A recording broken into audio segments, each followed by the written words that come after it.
What is up, MTG Burgeoning community and YouTube viewing audience? If you are part of the latter and wish to join the former, click that subscribe button now, and in so doing, you become eligible for all kind of sweet rewards, all of which you can peruse in the description below. In today's video, we put the finishing wraps on our budget build of Isamaru Hound of Konda.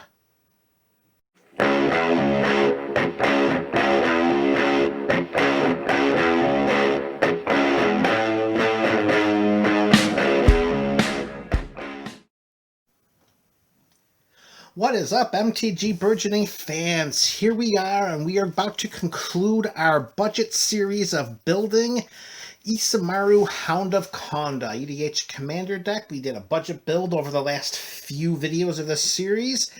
If anyone who is a little late to the game here with respect to our Isamaru Commander, you can click on any of the links below, and they'll be able to bring you right up to speed.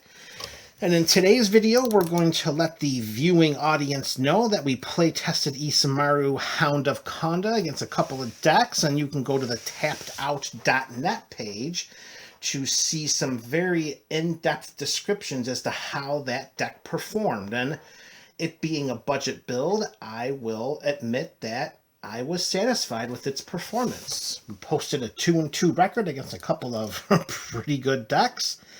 You can go check that out on tappedout.net to see exactly what we were talking about, and I am happy to say I am good. I see no revisions necessary. We built a very good budget Isamaru Hound of Konda EDH build, and that's just, we're going to leave it at that. I'm going to share with you a few of the cards that were some of the biggest and best players during those games as a way in which to get an idea as to exactly which cards were the most valuable one. And of course, it doesn't really go without saying, Spirit Mantle was an all-star, 1 and a white. Enchanted creature gets +1/+1 and it has protection from creatures, which means they're not going to block it. And Spirit Mantle was great. Another great aura for us was All That Glitters, 1 and a white. Equipped creature gets +1/+1 for each artifact and enchantment we control. All That Glitters was really good because it also gave +1/+1 for non-aura enchantments, in addition to non-equipment artifacts. So All That Glitters and Spirit Mantle, those were 2 out of the 3 best auras we played during our games. And the third one was Gift of Immortality. In the game that that Gift of Immortality showed up, it was integral in trying to keep us in the game.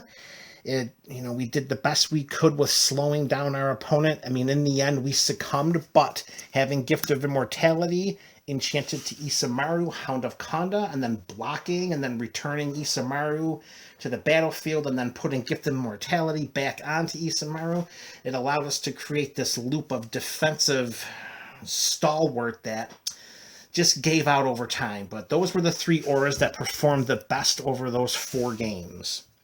A great sorcery that really worked well for us was Gift of Estates. As predicted when we first included this card into the deck, that there's always going to be an opponent who has more lands than we do because we're playing mono white. So tapping 1 and a white and then searching our library for up to 3 plains cards, revealing them and putting them into our hand, was very beneficial, particularly because one of the quote-unquote plains cards that's in our deck is Idyllic Grange. It's a plains. It has the plains subtype, and when it comes into play, if we have at least 3 other plains in play, it comes into play untapped. And if it comes into play untapped, we can put a +1/+1 counter on a creature we control, which benefited Isamaru during the games that we played the Idyllic Grange, and it can be tutored for with Gift of Estates because it says 3 plains cards and not basic plains. So Gift of Estates was a great sorcery that really worked well for us. The best creature that worked for us during those play testing games was Bygone Bishop. 2 and a white, 2/3 flyer. Whenever we cast a creature spell with converted mana cost 3 or less, we investigate. And to investigate, we put a clue artifact token onto the battlefield with tap 2, sack this artifact, draw a card. Having Bygone Bishop in play, and then casting the bevy of creatures we have in our deck with CMC 3 or less, including our commander Isamaru, that netted us a bunch of clues. That allowed us to sack those clues to draw some cards to keep some heat in our hand. Bygone Bishop performed extremely well. And lastly, I'm going to talk about a couple of removal spells that both acted as removal for our opponents and defense for us. And the first one is Oblation. And Oblation is 2 and a white instant, and the owner of target non-land permanent shuffles it into his or her library, then draws 2 cards. So we were fortunate enough to cast Oblation a couple of times during the games that we played. And one such occurrence, we knew that our opponent had put into his hand a Decimate with the mana to cast it. And at the time, we had auras, we had lands, we had Isamaru, and we had 1 equipment in play. And I just knew that the Decimate was coming our way.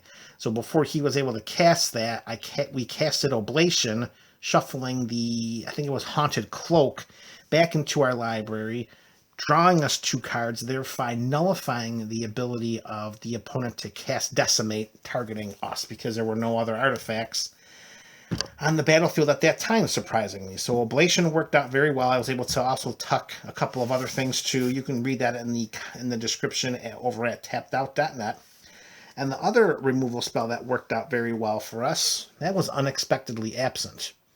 It was great to have this in hand with some mana up, and then just waiting for an opponent to cast a huge threat during their turn.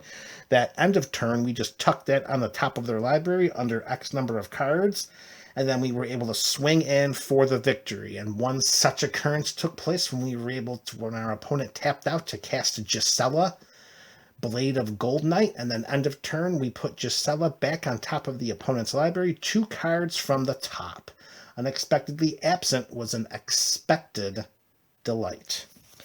And that is it, folks. This was a fantastic build. This was the very first such time on our MTG Burgeoning YouTube channel that we budget built an EDH Commander deck. I am very happy with its performance. Go check it out. This is Isamaru, Hound of Konda, and this is MTG Burgeoning. And if you participated in building this deck together, take a moment and feel proud, because it was a great job. This is Burgeoning, folks. We are out.